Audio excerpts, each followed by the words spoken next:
తెలంగాణ ప్రజలను దొరల కబంధ హస్తాల నుంచి విడుదల చేసినామని ఈరోజు ఘనంగా వేడుకలు చేసుకుంటున్నాం. దొరలు ఇన్ని రోజులు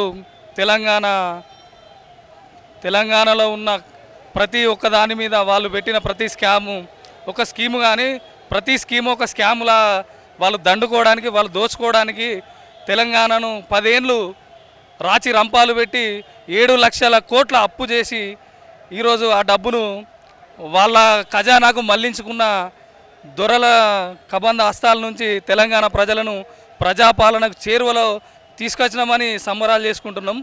ప్రజలకు ఇచ్చిన హామీలు మా రేవంత్ అన్న ఆధ్వర్యంలో మా ముఖ్యమంత్రి గారు చెప్పిన ప్రతి హామీ ఒక్కొక్కటిగా నెరవేర్చుకుంటూ ముందుకెళ్తున్నాము.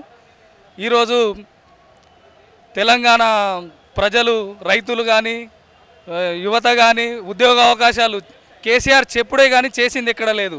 కానీ మా రేవంత్ అన్న వచ్చినాక ఉద్యోగాల భర్తీ ఎంత శరవేగంగా జరుగుతుందో తెలంగాణ ప్రజలు గమనిస్తున్నారు. నాడు ఇదే రోజున కేటీఆర్ ఒక ట్వీట్ చేశాడు, ఇక మనం ఈ రోజుల మంచి సంబరాలు చేసుకోవడానికి రెడీ ఉండండి అని చెప్పిండు.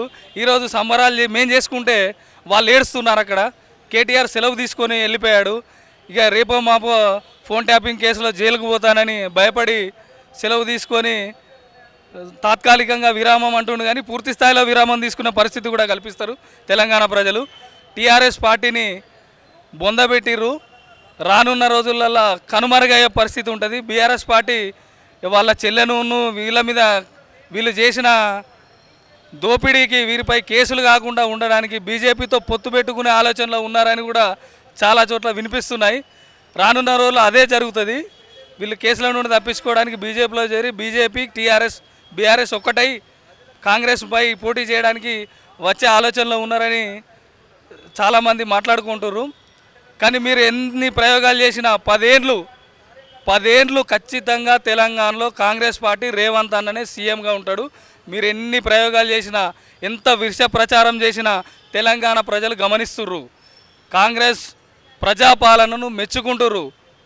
ఖచ్చితంగా 10 ఏళ్ళు కాంగ్రెస్ పార్టీ అధికారంలో ఉంటుంది. రేవంత్ అన్ననే సీఎంగా ఉంటాడు. ఇది రాసి పెట్టుకోండి. Subscribe us and press the bell icon for more interesting updates.